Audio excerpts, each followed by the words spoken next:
तो unit third का हमारा unit moving charges and magnetism जो हमारा यूनिट था यूनिट थर्ड, उसका हमारा आज का टॉपिक है force on a moving charge in a magnetic field. Force on a moving charge in a magnetic field. हमने ऑलरेडी पढ़ा है कि अगर हमारे पास कंडक्टर होगा and current is flowing through the conductor, it produce a magnetic field around it. अगर हमारे पास कंडक्टर है, जैसे करंट फ्लो कर रही है, तो ये कंडक्टर एक मैग्नेटिक फील्ड बना रहा है ड्यू टू दिस करंट। ये हमारे पास कंडक्टर है, current I is flowing through this conductor, it produce a magnetic field around it. तो मैग्नेटिक फील्ड की डायरेक्शन भी मैंने दिखाया आपको, वो कैसे निकालते हैं हम, कि by this right hand thumb rule. Thumb को हम ऐसे रखते हैं और फिंगर्स को हम कर्ल करते हैं। तो करंट ऊपर डायरेक्शन में है, फिंगर्स कर्ल करेंगे हम, तो मैग्नेटिक फील्ड अंदर की तरफ होगा। यहाँ ऐसे मैग्नेटिक फील्ड अंदर की तरफ होगा। अब यहां से अगर देखेंगे हम इस साइड में मैग्नेटिक फील्ड डायरेक्शन क्या होगी, तो यहाँ पे हम थंब को ऐसे करेंगे, उंगलियों को हम कर्ल करेंगे, तो मैग्नेटिक फील्ड बाहर की तरफ है, आउटवर्ड्स। तो उसको हम डॉट से दिखाते हैं ऐसे, this is inwards, this is outward magnetic field, outward. किसी पॉइंट पे यहाँ पे, सब पॉइंट पी यहाँ लेंगे हम, पॉइंट पी पे स्ट्रेंथ ऑफ मैग्नेटिक फील्ड क्या होगी, magnitude of the magnetic field due to this conductor. वो निकाला हमने already by using Biot Savart law. उसके लिए हम दो लॉ यूज करते हैं, Biot Savart law and Ampere circuit law.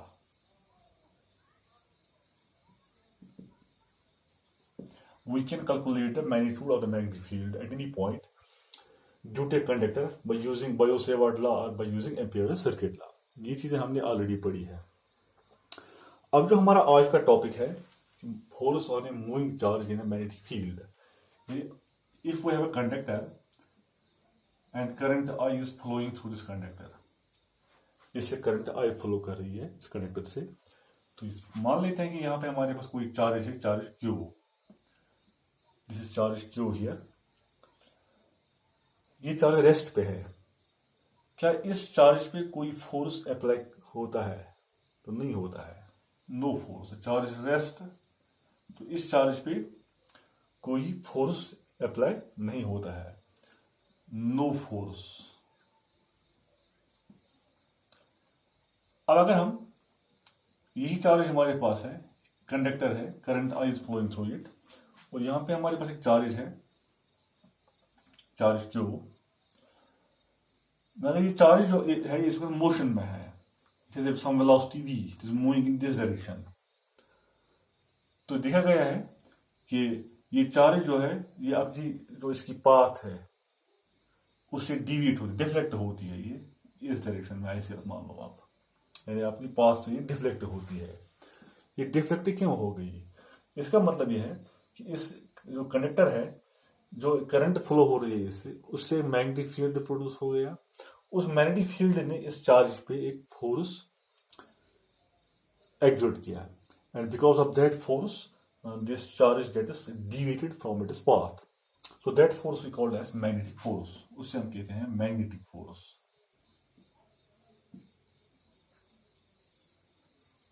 Charge in motion, लेकिन इसमें कंडीशन है कि charge should be in motion, moving charge. जब चार्ज मूविंग होगी तब इस पे फोर्स एक्सर्ट होगा। अगर चार्ज रेस्ट पे होगी तो उस पर कोई फोर्स एक्सर्ट नहीं होगा।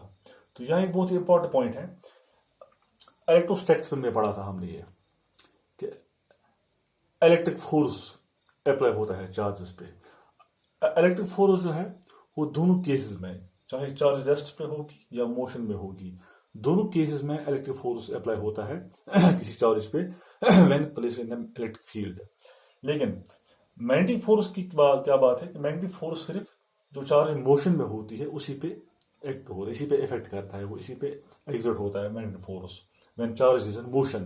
अगर चार्ज रेस्ट पे होगी तो रेस्ट पे कोई फोर्स एक्ट नहीं होता है। So this force we called as magnetic force. Fm से इसको हम डिनोट करेंगे magnetic force, magnetic force Fm. So it means when a charge is moving in a magnetic field, the magnetic field exerts a force on this charge, and that's called as magnetic force denoted by F. इसको हम Fm से denote करते हैं. अब देखेंगे हम ये तो मैग्नेटिक फोर्स F है, मैग्नेटिक फोर्स, इसको हम कैसे कैलकुलेट करेंगे. तो इसके लिए एक फॉर्मूला दी गई है, that is Fm is equal to magnetic force Fm, यानी इस चार्ज पे कितना मैग्नेटिक फोर्स अप्लाई होता है, that is Fm is equal to Q into V cross B. Q into V cross B. Q is the magnitude of the charge, V is the velocity with which the charge is moving, and B is the magnetic field that is conductor has produced around it. So it is Fm is equal to Q into V cross B, cross product में है. V cross B, तो इसका मतलब है कि इस equation को हम स्केलर फॉर्म में भी लिख सकते हैं. तो this equation gives the magnitude of this magnetic force, sorry direction. तो अगर हमें मैग्नीट्यूड निकाला होगा तो उसके लिए हम इस इक्वेशन को स्केलर फॉर्म में लेंगे. So we can say that Fm is equal to Q VB sin theta, where theta is the angle between V and B, velocity and B के दरमियान, मैग्नेटिक फील्ड के दरमियान जो एंगल है, that is the angle theta. Theta is the angle between V and B. Theta is the angle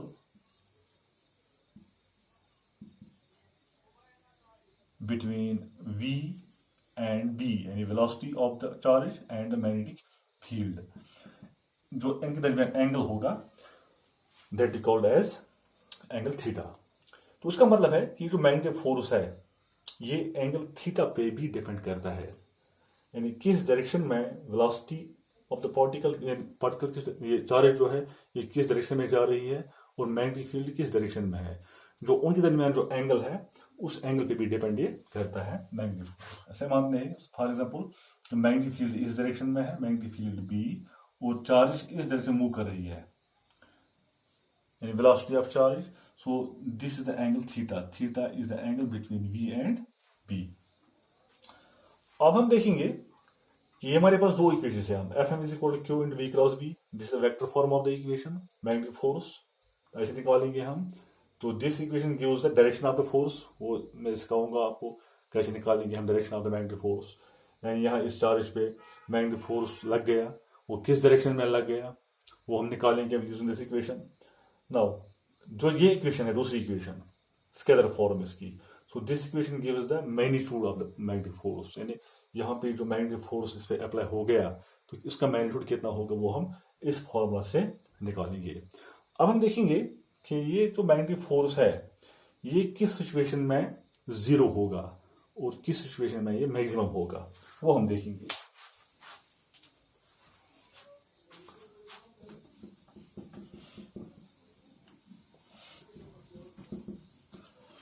Now we have two equations. Now one is Fm is equal to Q VB sin theta. दूसरी equation vector form इसकी Fm is equal to Q into V cross B. ये equation है. ये equation जो है इससे हम direction of force निकालेंगे. उसका मतलब क्या है, ये जो Fm है इट मीन्स फॉर एग्जाम्पल अगर मैग्नेटिक फील्ड इस डायरेक्शन में है और वेलोसिटी जो है वो इस डायरेक्शन में है, Fm जो है magnetic force, it is perpendicular to V. ये V को भी परपेंडिकुलर है and Fm is also perpendicular to B. ये B को भी परपेंडिकुलर, यानी V को परपेंडिकुलर है और B के ऊपर भी परपेंडिकुलर है, ये दोनों को परपेंडिकुलर है. तो उसको हम ऐसे बनाएंगे, दिखाएंगे यहां पे, दिस इज Fm, यानी ये B को परपेंडिकुलर है और V को भी परपेंडिकुलर है. ये मैं आपको अलग दिखाऊंगा साइड में. फिलहाल हम इस पे चलेंगे. Fm is equal to Q VB sin theta. तो इस फॉर्मूला के जरिए हम निकालेंगे magnitude of force. Now we will see when the force is maximum and when the force is minimum. पहले हम देखते हैं कि जो Fm है जीरो कब होगा, यानी किस सिचुएशन में मैग्नेटिक फोर्स चार्ज पे जीरो होगा. तो सीधी सी बात है कि नंबर पहली कंडीशन है कि if Q is equal to zero. अगर Q जीरो है या कोई चार्ज है ही नहीं तो उसका मतलब है कोई फोर्स ही नहीं है उस पर। Number second is if V is zero, V is zero means the charge rest पे, जो भी दिखाई मैंने आपको, ये कंडक्टर है, करंट I फ्लो कर रही है, यहाँ पे एक चार्ज रेस्ट पे है, तो इस पे कोई फोर्स अप्लाई नहीं होता है, कोई magnetic force when the charge is at rest. So V is equal to zero means the velocity of the charge is zero, so it's at rest. It means a rest situation. There will be no force. Number third is if B is equal to zero, यानी अगर magnetic field ही zero है, magnetic field यहाँ है ही नहीं, यानी current नहीं flow कर रही है तो मैग्नेटिक फील्ड नहीं है, या मैग्नेटिक फील्ड नहीं है तो कोई भी फोर्स भी इस पे एग्जर्ट नहीं होगा उस वक्त। एंड जो चौथा जो है important, if theta is equal to 0 degree और 180 डिग्री, जब थीटा 0 होगा या 180 डिग्री होगा उस वक्त भी इस चार्ज पे कोई फोर्स अप्लाई नहीं होगा। इसका मतलब क्या है, थीटा 0 मीन्स फॉर एग्जांपल ये मैग्नेटिक फील्ड है, मैग्नेटिक फील्ड भी डायरेक्शन ये है, और चार्ज क्यू जो है ये भी इसी डायरेक्शन मूव कर रही है, in velocity of charge and magnetic field B they are in the same direction. तो इसका मतलब है कि थीटा इज 0, जब थीटा 0 होगा तो साइन 0 का वैल्यू 0 होगा, तो साइन 0 इज 0, तो जब साइन 0 का वैल्यू 0 आएगा तो at that time FM is 0, उस वक्त भी मैग्नेटिक फोर्स 0 होगा। It means when the charge is moving parallel to the direction of magnetic field, no magnetic force acts on it. दूसरा केस है 180 डिग्री। अगर चार्ज मैग्नेटिक फील्ड भी इस direction में है और जो चार्ज है वो अपोजिट डायरेक्शन में मूव कर रही है, इस डायरेक्शन में चार्ज क्यों मूव इस दिस डायरेक्शन, अपोजिट डायरेक्शन में, मैग्नेटिक फील्ड इस डायरेक्शन में और चार्ज अपोजिट डायरेक्शन में, जो थीटा यहाँ पे होगा दैट इज 180 डिग्री, तो साइन 180 इज ऑल्सो 0, तो उस वक्त भी FM 0 होगा। ये हो गई 0 की बात, किन सिचुएशंस में मैग्नेटिक फोर्स 0 होगा। अब हम देखेंगे कि मैग्नेटिक फोर्स जो है ये मैक्सिमम कब होगा। Maximum force when theta is 90, जब थीटा 90 डिग्री होगा। वो कैसे, उसका मतलब है कि अगर मैग्नेटिक फील्ड भी वो इस डायरेक्शन में है और चार्ज मूव कर रही है राइट एंगल ऐसे, तो उस वक्त थीटा जो होगा वो 90 डिग्री होगा, थीटा इज 90 डिग्री। तो यहां पे लगाएंगे वैल्यू इसमें हम, at that time FM is equal to QVB sin 90, so sin 90 का वैल्यू 1 होता है, so at that time FM is equal to QVB, this is maximum force. जिस वक्त चार्ज मूव कर रही है at right angles to direction of magnetic field, तो उस वक्त उस पर मैक्सिमम फोर्स QVB अप्लाई होगा। तो ये थी कुछ कंडीशंस कि मैग्नेटिक फोर्स जो है वो 0 कब होगा, मिनिमम कब होगा, और वो मैक्सिमम कब होगा। मैक्सिमम होगा व्हेन थीटा इज 90 डिग्री। इस इक्वेशन पे अब हम डिफाइन कर सकेंगे मैग्नेटिक फील्ड को, हम डिफाइन कर सकेंगे इस इक्वेशन में, डेफिनेशन ऑफ बी वो डिफाइन करेंगे बी को हम, what is B now. If Q is equal to 1 coulomb, अगर हमारे पास चार्ज 1 कूलम होगी, V is equal to 1 metre per second, और वो चार्ज जो है 1 मीटर पर सेकंड वेलोसिटी से मूव कर रही है, एंड थीटा इज 90 डिग्री, और थीटा को हम 90 लेंगे क्योंकि 90 पे मैक्सिमम फोर्स होता है, and theta is equal to 90 degree. So at that time FM is equal to Q तो 1 है, V भी 1 है, B को हमें निकालना है, एंड साइन 90 आएगा ये साइन 90, और FM is equal to, so this is 1 into 1 is 1, sine 90 1 होता है, तो ये B आएगा सिंपली, एंड दिस मीन्स कि B is equal to FM। उस वक्त B FM के बराबर होगा, किस वक्त कि व्हेन Q इज 1 कूलम, अगर हमारे पास 1 कूलम चार्ज है, V 1 मीटर पर सेकंड होगा, थीटा 90 होगा, तो उस वक्त FM जो है वो B के बराबर आएगा। अब इस डेरिवेशन से हम मैग्नेटिक फील्ड B को डिफाइन कर सकते हैं। तो what is B now, so B क्या है, सो मैग्नेटिक फील्ड बी को हम डिफाइन करेंगे, B at a point is a magnetic force experienced by a unit charge. Magnetic force experienced by a unit charge moving with a unit velocity at right angles to the direction of magnetic field. यानी जब कोई एक coulomb charge 1 metre per second velocity से move कर रही है at right angles to direction of magnetic field, उस वक्त जो उस पर मैग्नेटिक फोर्स अप्लाई होगा उसको हम कहते हैं magnetic field, defined as B. तो बी का जो यूनिट है ये ऑलरेडी हमने डिस्कस किया है, उसका यूनिट वो टेस्ला है। तो जो ऐसा यूनिट है टेस्ला मैग्नेटिक फील्ड का, डिफाइन किया ऑलरेडी हमने बायो-सेवर्ट लॉ में। So it unit is Tesla. इसको हम कहते हैं वेबर पर मीटर स्क्वायर भी, और वेबर पर मीटर स्क्वायर।